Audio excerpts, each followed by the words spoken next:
A paz, irmãos, boa noite. Que Deus abençoe a sua casa, sua família e todos os seus. Eu gostaria de compartilhar uma passagem para que sirva de encorajamento para os irmãos, para que sirva de crescimento espiritual, para que Deus possa te abençoar e que eu seja apenas um instrumento de Deus na sua vida. A passagem que eu gostaria de comentar com os irmãos se encontra no livro de Gênesis, capítulo 18, e ela diz assim: O Senhor apareceu a Abraão nos carvalhais de Manre, quando ele estava sentado à entrada da tenda no maior calor do dia. Abraão levantou os olhos, olhou, e eis que 3 homens estavam em pé diante dele. Ao vê-los, Abraão correu da porta da tenda ao encontro deles, prostrou-se em terra e disse: Senhor meu, se eu puder obter favor diante de seus olhos, peço que não passe adiante sem ficar um pouco com este seu servo. Vou pedir que se traga um pouco de água para que lave os pés e descansem debaixo dessa árvore. Trarei um pouco de comida para que refaçam as forças, visto que chegaram até este servo de vocês.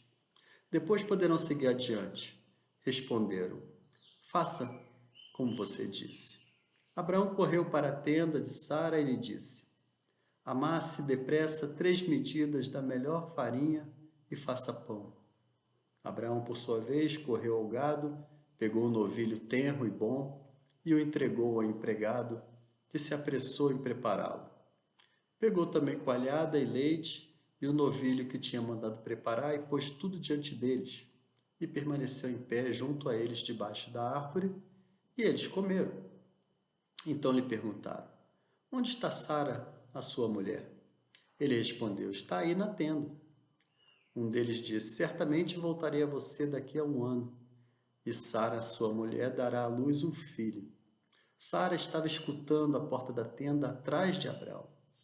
Sara e Abraão já eram velhos, avançados em idade, e a Sara já lhe havia cessado o costume das mulheres. Por isso Sara riu em seu íntimo, dizendo consigo mesma: Depois de velha, e velho também o meu senhor, terei ainda prazer? Então o Senhor perguntou a Abraão: Por que Sara riu, dizendo: Será verdade que darei ainda à luz sendo velha? Por acaso existe algo demasiadamente difícil para o Senhor? Daqui a um ano, neste mesmo tempo, voltarei a você e Sara terá um filho. Então Sara teve medo e negou, dizendo: Eu não ri. Ele, porém, disse: Não é verdade. É certo que você riu. Quando aqueles homens se levantaram dali e olharam para Sodoma, e Abraão ia com eles, para os encaminhar. O Senhor disse: Será que eu devo esconder de Abraão o que estou para fazer? Visto que Abraão certamente virá a ser uma grande e poderosa nação, e nele serão benditas todas as nações da terra? Porque eu o escolhi para que ordene aos seus filhos e à sua casa depois dele, a fim de que guardem o caminho do Senhor e pratiquem a justiça e o juízo, para que o Senhor faça vir sobre Abraão o que lhe prometeu. Então o Senhor disse: O clamor contra Sodoma e Gomorra tem aumentado e o seu pecado é gravíssimo. Descerei e verei se de fato o que tem praticado corresponde a esse clamor que veio até mim. E se este não for o caso, eu ficarei sabendo. Assim aqueles homens partiram dali e foram para Sodoma, mas Abraão ainda permaneceu na presença do Senhor. E aproximando-se, Abraão perguntou: Será que vais destruir o justo com o ímpio? Se houver por acaso 50 justos na cidade, ainda assim destruirás e não pouparás o lugar por amor dos 50 justos que nela se encontram? Longe de ti fazeres tal coisa, matar o justo com o ímpio, como se o justo fosse igual ao ímpio. Longe de ti. Será que o juiz de toda a terra não faria justiça? Então o Senhor disse: Se eu encontrar 50 justos dentro da cidade de Sodoma, pouparei a cidade toda por amor a eles. Abraão continuou: Eis que me atrevi a falar ao Senhor, eu que sou pó e cinza. Caso faltarem 5 para 50 justos, destruirás por isso toda a cidade? Deus respondeu: Não a destruirei se eu encontrar ali 45. Então Abraão disse: E se por acaso houver ali apenas 40? Deus respondeu: Não farei por amor aos 40. Abraão insistiu: Não se ire o Senhor se eu continuar a falar. E se houver ali apenas 30? O Senhor respondeu: Não farei se eu encontrar ali 30. Abraão continuou: Eis que me atrevi a falar ao Senhor. E se por acaso houver ali apenas 20? O Senhor respondeu: Não a destruirei por amor aos 20. Finalmente Abraão disse: Não se ire o Senhor, se lhe falo somente mais esta vez. E se por acaso houver ali apenas 10? O Senhor respondeu: Não a destruirei por amor aos 10.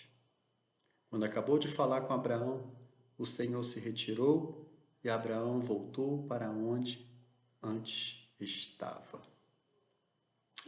Ao anoitecer, os dois anjos chegaram a Sodoma. Ló estava sentado junto ao portão da cidade. Quando viu os anjos, levantou-se e, indo ao encontro deles, prostrou-se com o rosto em terra e lhes disse: Por favor, meus senhores, venham para a casa deste servo de vocês. Poderão passar a noite, lavar os pés, levantar-se de madrugada e seguir o seu caminho. Mas eles responderam: Não, passaremos a noite na praça. Ló insistiu tanto que eles foram e entraram na casa dele. Deu-lhes um banquete, fez assar uns pães sem fermento e eles comeram. Eu gostaria de orar antes de prosseguir. Que nós possamos entregar ao Senhor esse momento para que Ele nos inspire. Vamos orar? Santo Deus, eterno Pai, nos abençoa na meditação da Tua Palavra. Fala conosco, Senhor. Nos abençoa, nos inspira, nos guia, nos dê sabedoria, nos dê, Senhor, a Tua compreensão. Fala conosco, fala comigo, Senhor. Precisamos Te ouvir. Que nós tenhamos a compreensão clara da Tua Palavra e que Teu nome seja exaltado para todos sempre. Amém. Amém, irmãos. Essa palavra, ela tem muito a ver com os dias de hoje. Sempre que eu vejo as notícias, sempre que eu olho a televisão, sempre que eu vejo o mundo de uma forma global, de uma maneira geral, eu lembro dessa passagem. E essa passagem, ela é muito rica. Ela tem muitas situações, muitos detalhes, muitos pormenores e é um aprendizado para nós. É uma fonte de sabedoria. E nós temos muito a aprender com essa passagem. Mas eu queria destacar alguns pontos apenas. Longe de mim querer esmiuçar ou esgotar o texto. Mas se nós olharmos com um pouquinho de atenção, nós vamos ver uma coisa maravilhosa. Houve, no primeiro momento, uma teofania. Teofania. O que é uma teofania? Uma aparição de Deus na Terra. Como se Deus encarnasse, como se Deus tivesse um corpo e ele aparece para Abraão. Logo no primeiro capítulo, no primeiro versículo do capítulo 18, aparece que o Senhor aparece a Abraão quando ele estava sentado à entrada da tenda, no maior calor do dia. E quando Abraão levanta os olhos, ele percebe 3 homens diante dele. Nesse momento, a gente pode fazer uma inferência. Nós podemos imaginar que ali apareceu a Trindade diante de Abraão. Como Deus é fiel, como Deus tinha uma promessa que se cumpriu na vida de Abraão. e como ele se apresenta para Abraão. E nós percebemos três. E nós sabemos que o nosso Deus é Pai, nosso Deus é Filho e o nosso Deus é o Espírito Santo. E nesse momento a gente percebe que esses três aparecem para Abraão antes de uma situação bem complicada, bem inusitada. Nós percebemos que Deus tinha um propósito de responder a uma oração, a um clamor de um povo. A Bíblia diz que Deus se revela, tem outras partes, tem outras coisas, Deus prometendo a Abraão, filho, Sara, mas não é o que eu gostaria de enfatizar. Eu gostaria que você prestasse atenção que, nesse momento, havia um clamor por uma cidade, por um território. E quando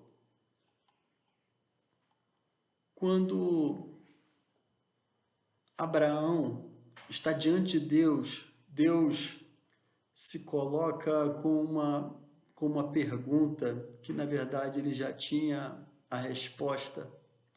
Mas ele, no versículo 17, ele diz: será que eu devo esconder de Abraão o que estou para fazer? Visto que Abraão certamente virá a ser uma grande e poderosa nação. Será que eu esconderia de Abraão aquilo que eu vou fazer? E a gente vê a resposta. A gente vê a resposta de Deus dizendo: o motivo de eu estar aqui é que o clamor contra Sodoma e Gomorra tem aumentado e o seu pecado é gravíssimo. E Deus fica falando com Abraão enquanto os outros dois se vão. Aqueles homens que estavam com Abraão e o Senhor, eles partem dali para Sodoma. Mas o Senhor ficou com Abraão.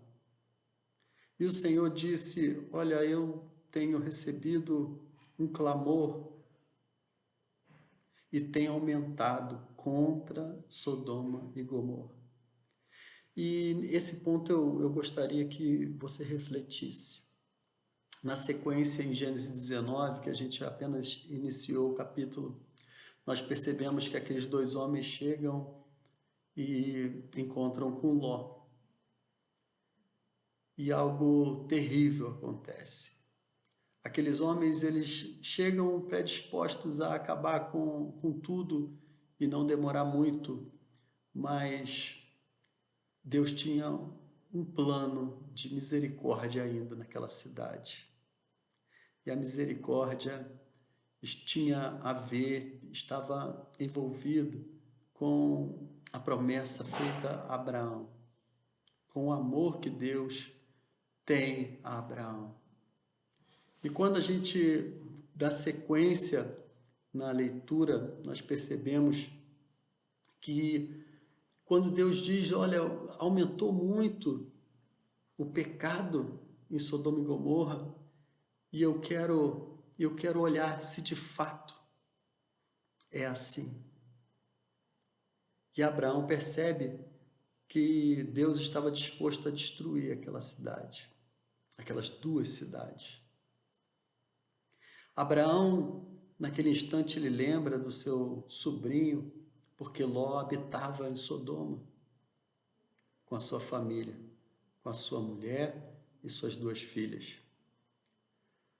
Abraão lembra do seu sobrinho e tenta, de uma certa forma, persuadir Deus. Ele tenta encontrar um meio de dizer para Deus: não, cuidado, não vai destruir aquela cidade que meu sobrinho está lá. E ele começa uma série de perguntas: mas Deus, você destruiria a cidade inteira? E se tiver 50 justos lá? E aí ele começa numa sequência: se tiver 45, 40, 30, 20, e por fim ele chega no número de 10. E Deus é muito claro em dizer: se tivesse 10, Deus não destruiria aquela cidade. E aí a gente pode ficar pensando, mas se tiver menos que isso? Olha, essa resposta de Deus é muito interessante. Por amor de 10 pessoas, ele não destruiria uma cidade. E a gente pode pensar, por amor de um, será que ele destruiria? Nós vemos na sequência que quando aqueles homens chegam na cidade, eles encontram com Ló, Ló os hospeda em sua própria casa, e logo a seguir a gente vê o resultado. Nós temos uma prova do clamor, do motivo do clamor contra aquelas cidades. Homens que ficaram sabendo que aqueles dois anjos, ou aquelas duas pessoas da Trindade, entraram na casa de Ló, eles batem a porta dizendo, coloque esses dois para fora que nós queremos abusar sexualmente deles. Então você tem uma ideia do nível de perversão que havia naquele território. O porquê de tanto clamor. E a resposta de Deus é maravilhosa, porque quando ele para no número de 10, Abraão ficou pensando. Eu ia fazer uma última pergunta, e a última pergunta era o número de 10. Mas Deus responde, além dessa pergunta, porque aqueles homens dizem para Ló, pegue a sua mulher, as suas filhas e todos os seus e saia da cidade, porque nós vamos destruir. Ou seja, Deus poupou aquelas 4 pessoas, Ló, a esposa e as 2 filhas, e ainda poderia ter estendido a salvação para mais 2, que eram os futuros genros de Ló. Mas eles zombaram, não acreditaram, não creram e não saíram. E aí você pode me perguntar, mas e o que houve com a mulher de Ló? Você sabe que Ló estava muito rico. Ele ficou muito rico junto a Abraão. Provavelmente a mulher dele, ao sair daquela cidade, ela pesou o coração em deixar tudo para trás. E é o que muitas vezes nós fazemos. Será que eu deixaria tudo para trás? Meus bens, minha vida, todas as conquistas de uma vida inteira, tudo que construímos. A gente olha para trás e a mulher de Ló olhou para trás e a Bíblia diz que ela virou uma estátua de sal. Como isso se deu, há muitas teorias, mas uma coisa é certa, Deus destruiu aquela cidade, mas poupou os justos, os seus escolhidos. E hoje nós temos uma situação em que o clamor também está chegando até Deus. Porque o que nós temos visto nos últimos tempos chega aos olhos e aos ouvidos do Senhor. Ele tem conhecimento de tudo que tem acontecido. E são coisas terríveis, terríveis. Quantas mortes, roubos, assassinatos, maldades. Quantas coisas terríveis têm acontecido mundo afora. E será que esse momento não é um momento de nós pararmos, olharmos para Deus, pedirmos perdão, nos reconciliarmos com o Senhor, colocar a nossa vida no altar do Senhor, pedir a Ele misericórdia, perdão, porque todos nós pecamos, todos nós falhamos. E isso tem aumentado, essa maldade tem aumentado. E quando eu leio essa passagem, eu faço um paralelo com os dias atuais. Mas sobra um alento, sobra um alívio. é a misericórdia de Deus. Porque Deus não destruiu aquela cidade tão corrompida, matando todos. Ele fez conhecer o seu propósito e tirou Ló e sua família. Ele deu a oportunidade de Ló escapar. E Ló e suas 2 filhas escaparam. Mas, ainda que seja apenas uma reflexão, tem muita coisa parecida acontecendo hoje. E eu te convido a aproveitar esse tempo para interceder, para que as coisas, a partir de agora, no meio desse caos, dessas incertezas, nós possamos pedir a Deus misericórdia e tentar melhorar, tentar mudar a nossa vida. Entregar a nossa vida ao Senhor e tê-lo como prioridade. Se você concorda com isso, se você também acha que isso faz sentido na sua vida, vamos orar. Vamos clamar ao Senhor. Eu queria orar pela tua casa. Que nós possamos orar. Santo Deus, eterno, soberano, abençoa essa casa onde essa palavra chegou, Senhor. Abençoa esse coração, abençoa essa família. Abençoa, Senhor, e derrama da tua misericórdia. Senhor, se essa palavra está falando ao coração, que haja mudança, que haja um reconhecimento de que nós somos falhos, que nós precisamos mudar. E nós, Senhor, unimos a nossa fé e clamamos por esse mundo mau. Tem misericórdia, Senhor, e dá o escape. Proteja, Senhor, essa casa. Acampa os teus anjos ao redor dessa família, livrando de todo e qualquer tipo de mal. E que o teu nome seja exaltado para todo sempre. Amém. Amém? Deus abençoe. Até a próxima.